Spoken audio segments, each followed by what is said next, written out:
earlier tonight for the last hour or so. I just want to first thank Brother Minister Jeffrey for the invitation, which provides me with an opportunity to share what God blessed me to know, whatever it may be. We were born into this world and we are here for a short time. If you live 2,000 or 10,000 years, that's a rather short time in contrast to eternity, isn't it? You know, if we live 50,000 years, that's nothing compared to forever. But while we're here, we have an obligation. And that obligation is to grow and, among other things, learn all that we can and accurately pass it on to the others in such a manner that the others outgrow ourselves. Okay? And I hope that you will take this to heart. I didn't come here to make speeches this weekend, but you have to make speech in order to get certain things done. My focus is not on the speech, but I want to make a difference in this mosque this weekend. And I'm going to continue what pleases Almighty God Allah, what I did last weekend in Cleveland, Ohio. And Brother Minister Jeffrey has the tapes of what I did there and some other things. And I hope that you will take this as a couple of pages out of a large book, okay? And take it and use it and get it, squeeze all the juice out of it, and make progress in such a way that when I'm blessed to see you again, be it the will of Allah, you will have outgrown me and what I've said to you this weekend. Okay? I intend to try my best to make it that simple and that clear and do it in a way where that takes place. This is my first time seeing this, and I think it's beautiful. Very, very, very significant black man. The Honorable Minister Louis Farrakhan. Farrakhan looks great. This paper should sell. Easily. Now, here's what I came to say very simply. And call this, if you will, God and study. It's not going to be very deep or in-depth, just a few minutes to say something very important that I want you to build on, study on yourself. We were taught by someone who met him. I didn't meet him, Master Farad Muhammad, but he spent 42 years of his life in a special study, preparing himself to come here and do what he did. Didn't mean he didn't study afterwards, but it took that long to get to a certain point where he could move and do what he had to do over here. The only picture that the vast majority of us have of him is with his head down holding a book, which we were told was the Holy Quran. That picture means study. I got that from the mouth of the Honorable Elijah Muhammad. I had heard it before. But one day he was sending me to Las Vegas to do something for him, and it wasn't to gamble. And he was pulling out his phone book, and in the phone book was this picture, which I had already seen. I had a copy of it myself. And he looked at it, and he talked about it a few minutes, and he said, "Brother," he said, "this picture means study." And Master Farad Muhammad made it for him. He made another picture, at least one other, where he was looking full face, and that picture he gave to Khalat. Khalat was one of the Honorable Elijah Muhammad's brothers who rebelled on his brother. He wanted his brother's place. And of course, fell in 1935. I think the month was August. Now, the Honorable Elijah Muhammad studied. Now, when we say study, most of us think about reading a book. Well, if you don't know no place else to start, that's as good a place as any to start. Though some of us can read signs of nature. I have a daughter that can read the clouds. I can't read the clouds like she does, you know, but she studied them so much so she can tell approximately how high they are. And she's able to read the skies. There are other people who know how to read the stars at night, who, using a sextant, can be out on the sea or in the desert, and they can tell by the position of the stars with respect to themselves where they are. I personally don't know how to do that. So reading takes many forms, but that form which is absolutely crucial for what we are about, and that is we're about the business of becoming a holy nation.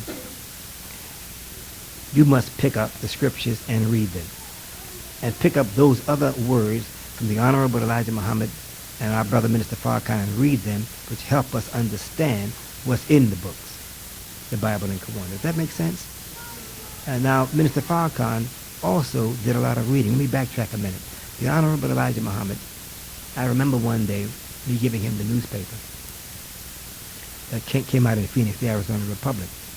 And he said to me very gently with a little smile on his face, "No, brother, you read it." And he said it in a way as to indicate he really didn't need to read it. There were times one time when he told me which of the local news to look at because it was the most accurate of the three. I couldn't tell, 'cause news to me, but I couldn't tell which one was the most accurate. You hear what I'm saying?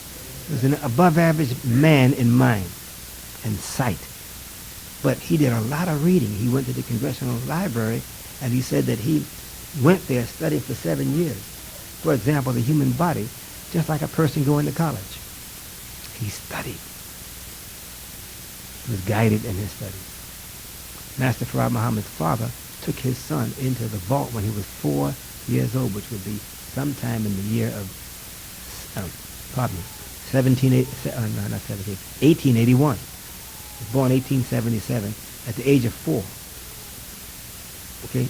He formally began what was to be a 42-year study. I want you to think on the dates. Think on it. Took him into the vaults to read that which people are not allowed to read. And think about the keepers of the vault who are so disciplined they don't read what they're not supposed to read. Most of us come out of a nosy environment. I don't say that you are nosy, but there's a tendency among people to be very nosy, to stick their nose in that which is not their business. But it is our business today to know the Word of God. That is our business. Okay? Now, the Honorable Elijah Muhammad studied. His teacher before him studied. Minister Farrakhan after him studied. Some of you have heard what Minister Farrakhan said. He used to study all day long.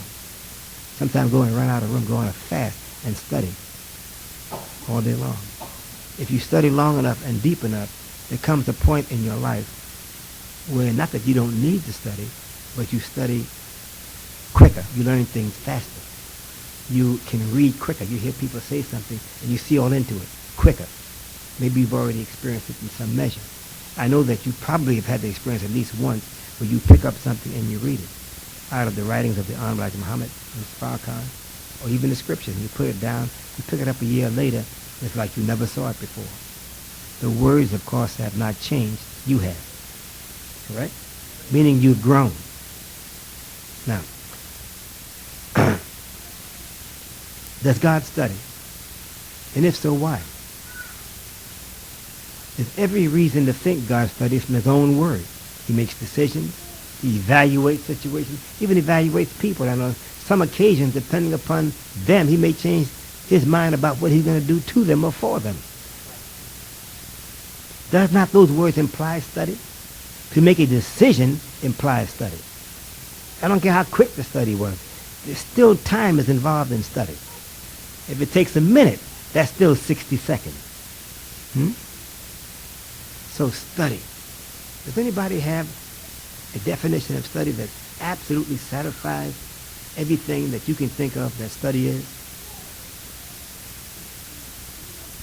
I'm going to ask you to do something. And I'm going to ask you tomorrow to respond to the same question. I want you to go home and look up every book you've got tonight. It won't take you but a minute on study. Get a definition of it. If you get a definition of it, you will understand what you've done tonight better. Definitions are important. The human being needs definitions. Without definitions, there's no real understanding. Have you ever looked up a word and then found other words that you didn't understand that made up the definition of the word you were looking for? Now you're obligated to look up those words. And then there'll be another set of words that you yet don't understand, and you may wind up spending 4 or 5 hours. But as a result, you come out of that with a sharper mind. You literally have advanced or improved your mind. You literally have added physical weight to your own mind. Did you know that? As you develop, as you look up words and you're studious, and this is exciting, and you go from one word to the next, and things begin to get clear. There's little connections, little things going on in your brain that literally add weight to your mind. You ever heard of somebody referred to as lightheaded or lightweight?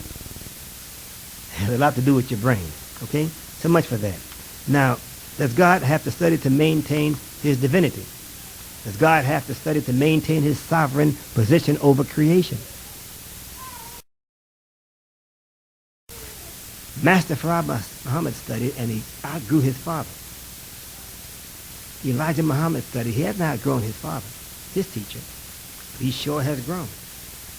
Minister Farrakhan studied. He has not outgrown his teacher. Never will. As Elijah Muhammad will never outgrow his teacher. Why? Have you thought into that? Have you ever studied anything that bored you to death? And that means that was something that you were kind of pressed into studying or made to do or else. And you didn't want the or else, so you plodded through it, though it was boring and you hardly got through it and, oh boy. I once talked to a young sister some years ago. His mother approached me, a good sister in the mosque, the nation. As she told me, Brother Jabril, my daughter, looks like she's about to bail out of high school. She's about to graduate. She's about to quit. She's bored. She's a smart little sister, pig-free baby, you know. So I said, sure. So I talked with my sister on the phone about an hour and a half. Guess what we talked about? Boredom. I talked right into boredom. I didn't press her with a definition, but I got her to tell me why she was so bored. And we made the discussion of boring and boredom interesting. So much so that she promised me, without me ever pressing her, to engage again in these boring subjects in an interesting way. And as a result, she graduated from high school. Now, what makes anything that you gotta do interesting if you gotta do it? Have you ever thought about that? Have you ever thought about boredom? And what makes you bored? What makes you disinterested in a subject? You don't care nothing about it. It could be maybe how it's presented. That has something to do with it. But leaving aside all those other factors, have you ever studied why you don't like it? Because that tells you something about yourself. Look at this. One of the most important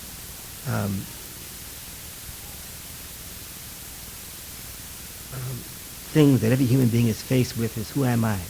Not who are we, but who am I? Oh, I'm happy to know who we are, but I still want to know who I am. I know what we are to do as a nation, but what am I to do with my life?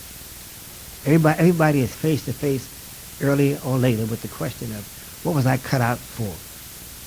And you'll never be a happy man or woman without confronting it and having it solved in your personal life. Okay?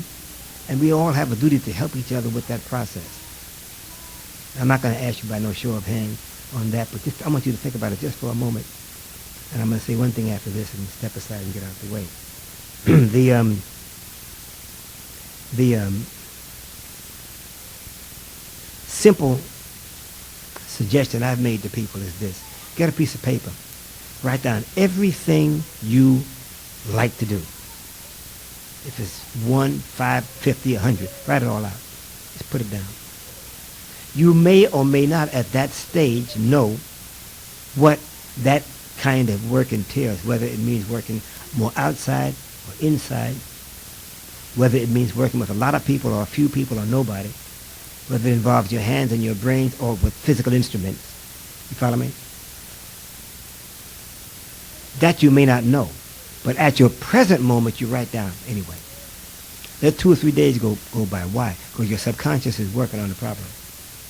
Give that rest of yourself time to work on it. Then you pick the piece of paper back up.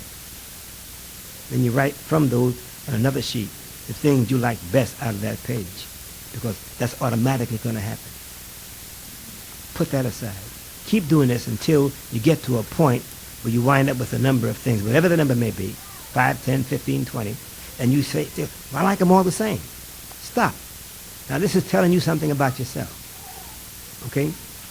There used to be a book, and I hope you can find it, 1967 Department of Commerce, book about all kind of jobs and careers and whatnot, all over the country. I don't know if they still have anything like that or not, but that's an excellent reference book, 1967. I picked that book up years ago for my children, then things went different in my life, and I never did buy